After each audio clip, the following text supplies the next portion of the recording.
반갑습니다. 성도 여러분, 한가람 신학 산책에 오신 여러분들 환영합니다. 자, 오늘은 7번째 강의로 예수 그리스도에 대한 두 번째 시간을 함께 나누도록 하겠습니다. 자, 우리는 지난 시간에 예수님의 신성과 인성, 그리고 그분의 무죄성에 대한 이야기를 살펴봤습니다. 그분은 하나님이시면서 인간이시라는 사실, 그리고 죄 없으시기 때문에 우리의 죄를 속하기에 가장 적합한 분으로 우리 가운데 오셨다는 사실을 함께 살폈습니다. 자, 그러면 오늘은 예수님이 이 땅에서의 사역을, 성경에 나오는 사역들을 한번 간단하게만 훑어가 보겠습니다. 자, 먼저 예수님의 탄생을 살펴보죠. 예수님의 탄생은 동정녀 탄생이라는 특별한 의미가 있죠. 동정녀라는 말 자체가 어떤 남자를 알지 못하는, 그러니까 성적으로 순결한 그 완전한 처녀를 이야기를 합니다. 그런데 그 여인에게서 났다는 사실 자체, 다시 말해서 육신의 아버지 없이 성령의 능력으로 말미암아 마리아의 태에서 기적적으로 잉태하셨다라는 이 교리가 바로 동정녀 탄생입니다. 예수님은 왜 이 특별한 동정녀 탄생으로 오셔야만 했을까요? 첫 번째, 그분이 여자의 몸에서 났다, 여자에게서 태어났다는 사실이 가진 의미는 뭘까요?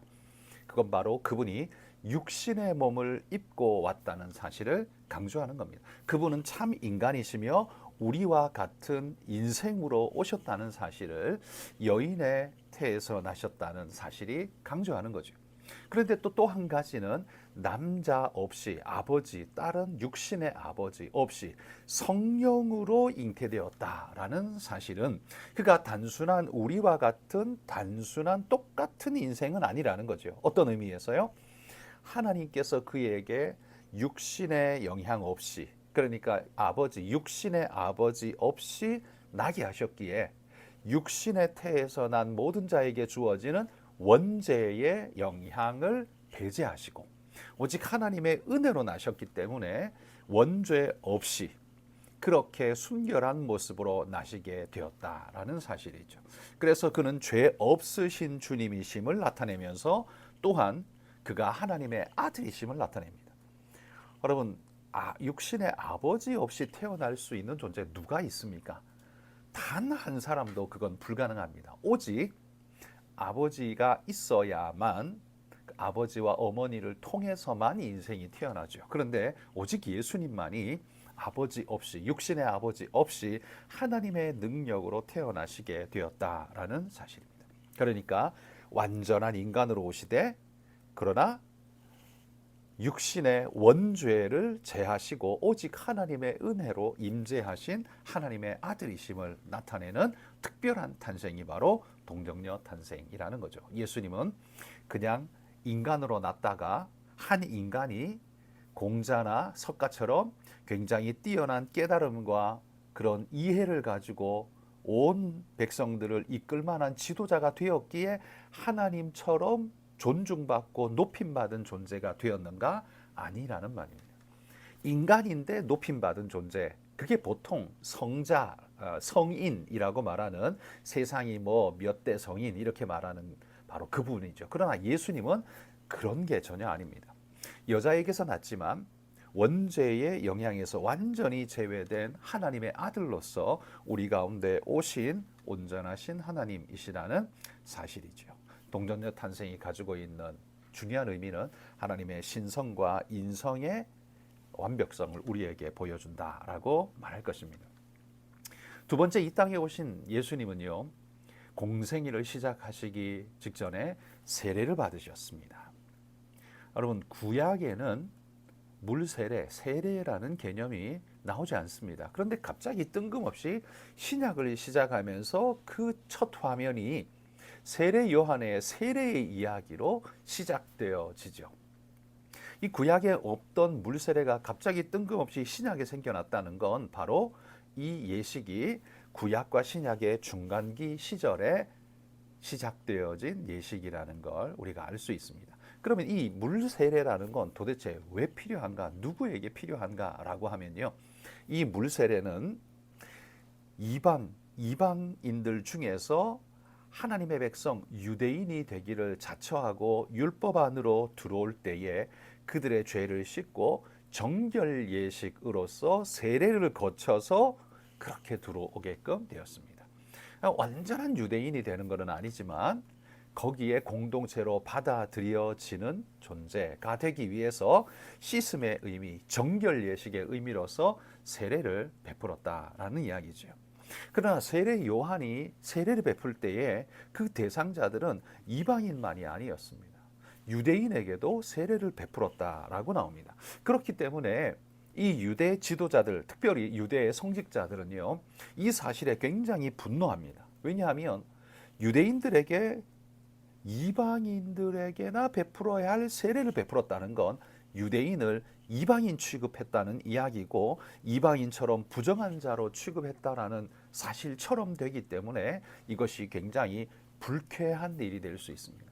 그러나 세례 요한은 이방인과 유대인을 가리지 않고 하나님 앞에 우리 모두가 죄 씻음 받고 정결함으로 나아가야 할 존재라는 사실을 강조하면서 메시아가 오시는데 그 앞에 유대인이나 이방인이나 상관없이 모두가 하나님 앞에 정함으로 나아갈 것을 강조하면서 이 세례를 베풀었다라는 거죠.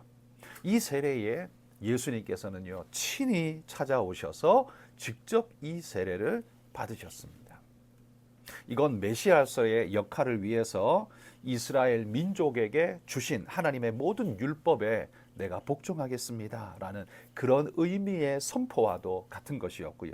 또 이는 주님의 지상사역을 알리는 시작점이 되었습니다. 그리스도라는 말, 이 크리스토스라는 헬라어 그리스도라는 말, 히브리 언어는 메시아라는 이 말, 이 그리스도라는 말은요, 기름 부음을 받은 자라는 뜻입니다. 기름 부음을 받은 자. 이 기름 부음은 누구에게 받느냐? 하나님께 받은 존재이죠. 예수님은요, 세례 받으실 때에 물에서 올라오실 때 성령이 비둘기같이 그의 머리 위에 임하고 하나님께서 음성으로 그에게 내 사랑하는 아들이라고 선포하시면서 성령의 기름을 부으신 사건이 바로 이 세례의 사건에서 드러나게 되죠. 이건 이사야서가 예언했던 바로 그 말씀의 성취와 같습니다. 이사야서는 이렇게 예언했습니다. 주 여호와의 영이 내게 내리셨으니 이는 여호와께서 내게 기름 부으사 가난한 자에게 아름다운 소식을 전하게 하려 함이라 라고 이사야가 선포했는데요. 주 여호와의 영이, 성령이 내게 내리셨으니 여호와께서 내게 기름 부으신 것이라고 동일시하고 있습니다. 예수님께서 성령을 세례받고 올라오실 때 성령을 비둘기같이 받으신 이 사건이야말로 그분이 메시아라는 확실한 증거, 이사야가 선포했던 바로 그 확실한 증거라는 이야기죠. 예수님의 세례는 그런 의미에서 우리에게 그가 메시아라는 것을 확증시켜주는 확실한 증거가 되었다라는 사실이죠. 그리고 또한 예수님의 승천에 대해서 한번 생각해 봅시다. 여러분, 우리는 예수님의 사역의 탄생, 죽음, 부활에 대해서는 굉장한 의미를 부여하면서 많은 시간을 할애해서 그 이야기를 나눕니다. 그런데 예수님의 승천에 대한 이야기만큼은 사실 별로 언급하지 않고 쉽게 넘어가 버리지 않습니까? 그러나 예수님의 승천의 의미는 작지 않습니다. 구속사적인 굉장히 중요한 사건 중에 하나인데요. 재림에 앞서서 예수 그리스도께서 가장 높아지셨던 순간이 언제냐면 바로 이 승천의 순간이다 라고 말할 겁니다. 그분의 영광이 찬란히 드러나는 그 순간이 바로 승천의 순간이에요. 예수님께서 승천하실 때 사도행전 1장에 보면 구름 속으로 들어가신 사건이 기록되어 있습니다. 구름 속으로 들어가셨다는 말은 하늘로 올라가셨다는 단순한 의미, 물리적인 의미만을 말하는 게 아니라요. 구약에 보시면 하나님의 임재를 나타내는 뚜렷한 상징 중에 대표적인 것이 바로 구름입니다. 구름의 모습으로 하나님은 구름 빽빽한 구름 가운데 임재하셔요. 구름이 하나님이란 말은 아닙니다. 하나님이 임재하실 때 당신을 보지 못하도록 빽빽한 구름 가운데 임재하시는, 하나님이 임재하셨다는 상징으로 구름 가운데 임하십니다. 시내산에 모세에게 임하실 때도 빽빽한 구름으로 임하셨고요. 성전의 영광을 드러내실 때에도 빽빽한 구름으로 나타내 주셨습니다. 그렇기 때문에 구름이라는 건 단순히 하늘에 떠 있는 그 물리적인 구름을 의미한다기보다는 그건 바로 하나님의 임재와 영광을 나타내는 것이고, 그 가운데로 올라가셨다는 것, 하나님의 영광 가운데로 들어가셨다는 이야기를 하는 거죠. 그러니까 하나님의 영광 가운데 승천하신, 하나님의 영광을 온전히 드러내는 바로 그 사건이시라는 겁니다. 그러면 승천하신 주님은 어디로 가셨습니까? 성경에 보면 하나님의 보좌 우편에 앉으셨다, 이렇게 이야기를 합니다. 하나님의 보좌 우편의 자리는 어떤 자리입니까? 우편, 오른손, 이건 성경에서 항상 힘쓰는 권능의 의미를 나타낼 때 오른손, 우편이라는 걸 나타냅니다. 그러니까 그것도 하나님의 보좌, 하늘의 보좌 우편에 앉으셨다는 건 온 우주 만물의 권세의 자리에 주님이 앉으셨다라는 이야기를 말하는 겁니다. 마치 그분이 올라가서 앉으시는 모습은요, 우주의 왕으로의 대관식을 보여주는 것과 같고, 만왕의 왕이신 것을 그분이 보좌에 앉아서 확증해서 온 만물에게 보여주시는 사건과 같은 것이죠. 그러므로 여러분, 예수님께서 승천하셨다는 것은 당신이 온 우주 만물의 통치자여 왕이심을 보여주는 뚜렷한 사건이 되는 겁니다. 뿐만 아니라 여러분, 예수님은 우리의 대제사장 일을 계속하시기 위해서 하늘 지성소로 올라가셨다라고도 말할 수 있습니다. 구약의 제사를 보면 제사장이 1년에 한 차례 대속죄일에 자기를 위해서는 황소를 잡고 백성을 위해서는 염소를 잡아서 그 피를 가지고 지성소에 들어가게 됩니다. 지성소에 들어가서 하나님 앞에, 그 속죄소 앞에 피를 뿌리고, 그가 이 모든 예식을 마치고 성전에서 나오게 된다면 백성들은 초조한 모습으로 밖에서 기다리면서 제사장이 나오기만을 기다립니다. 왜냐하면 그 제사장이 죄가 있으면, 하나님이 그 속죄를 받지 않으시면 제사장은 그 지성소에서 죽임을 당할 수밖에 없습니다. 죽게 된다는 거죠.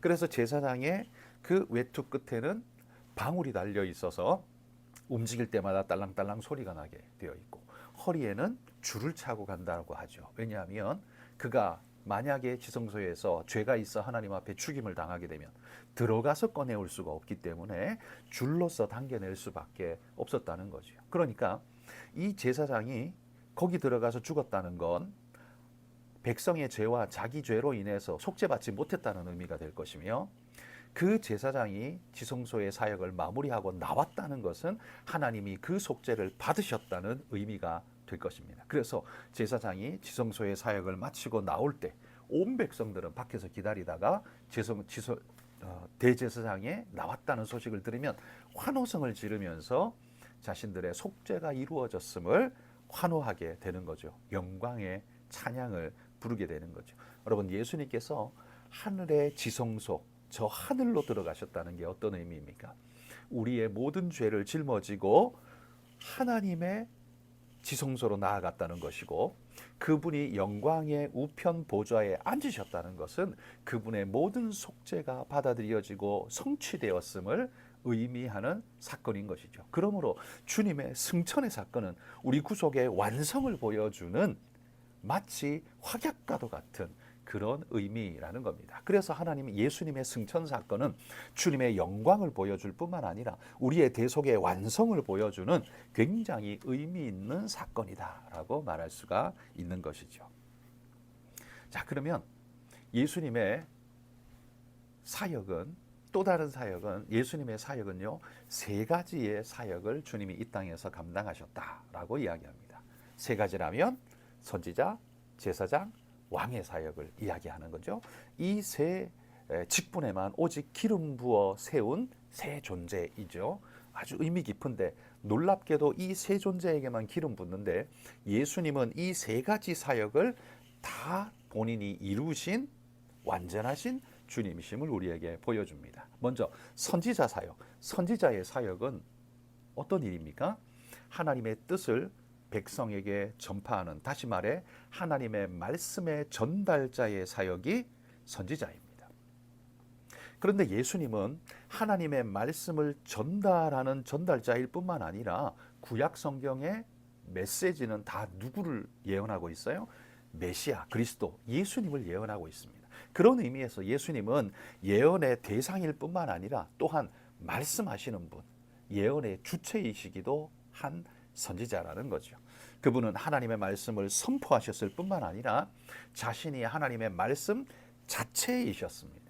그래서 자체이신 그분이 오셔서 말씀하신 것은 하나님의 말씀의 가장 완벽한 선포라고 말할 수 있죠. 그런 의미에서 예수님은 가장 완전한 선지자이셨다라고 말하는 것이 옳습니다. 예수님은 선지자 역할을 가장 완벽하게 이루신 분이고, 두 번째는 예수님은 제사장의 역할을 감당하시죠. 제사장은 백성 편에서 하나님께로 나아가는 자입니다. 선지자는 하나님 편에서 말씀을 들고 백성에게 나아가는 자라면, 제사장은 백성의 죄를 짊어지고 하나님께 나아가 속죄를 구하는 자이죠. 제사장은 백성의 죄를 속하기 위해 피를 가지고 하나님께 나아가는데요, 우리 주님은 염소의 피도 황소의 피도 아니고 자신의 피로, 하나님의 피로 영원한 속죄를 이루신 가장 완벽한 제사장이십니다. 히브리서에 보면 그 속죄의 제사는 두 번도 필요 없는 단번에 드린 제사다. 그런데 그 제사는 영원히 유효한 영원한 제사다라고 선언하고 있습니다. 그러므로 예수님이야말로 가장 완벽한 제사장이시다라고 선언하는 것이 옳습니다. 성경이 그렇게 주장하고 있는 것이죠. 그리고 세 번째 우리 주님의 사역은 왕의 사역이시죠. 시편 110편에 보면 메시아는 통치하시는 왕으로 임하실 거라고 선포하고 있습니다. 주님은 그 말씀과 같이 다윗의 자손으로 오시면서 동시에 다윗의 주가 되셨습니다. 그는 또한 제사장이시면서 또한 왕이시고, 죽임을 당한 양이면서 또한 유다의 사자로 우리 가운데 오셔서 우리를 통치하시는, 하늘 백성을 통치하시는 왕으로 우리 가운데 임재하셨다라는 사실이죠. 그래서 여러분, 주님은 하나님과 백성 사이에 하나님의 말씀을 가장 완벽하게 전달하신 선지자이시면서, 백성의 죄를 가장 완벽하게 속죄하신 대제사장이시면서, 그 백성을 말씀으로 통치하시는 왕으로서 우리 가운데 임재하셨다라는 사실이죠. 여러분, 우리 주님께서 이 땅에 오셔서 행하신 이 모든 사역들을 우리가 기억하면서 하나님의 말씀 앞에 기쁨으로, 그분이 우리의 주님이시라는 사실을 기쁨으로 노래하면서 우리 믿음 생활하셨으면 좋겠습니다. 동정녀 탄생, 예수님의 세례 받으심, 그리고 예수님의 승천, 그리고 예수님의 세 가지 사역, 오늘은 예수님에 대한 네 가지의 역사들을 함께 살펴보았습니다. 우리 주님이 우리의 구속을 위해 오신 하나님이시라는 이 사실을 잊지 말고, 우리를 위해 완성하신 이 사역은 우리의 구원을 완벽하게 확증하셨기에 내가 좀 실수하고 넘어진다고 해서 없어질 수 없는 거라는 사실 기억하며 기쁨으로 여러분 하나님을 섬겨가는 믿음의 일꾼 되시기를 주의 이름으로 축복합니다. 감사합니다. 다음 주에 또 뵙도록 하겠습니다.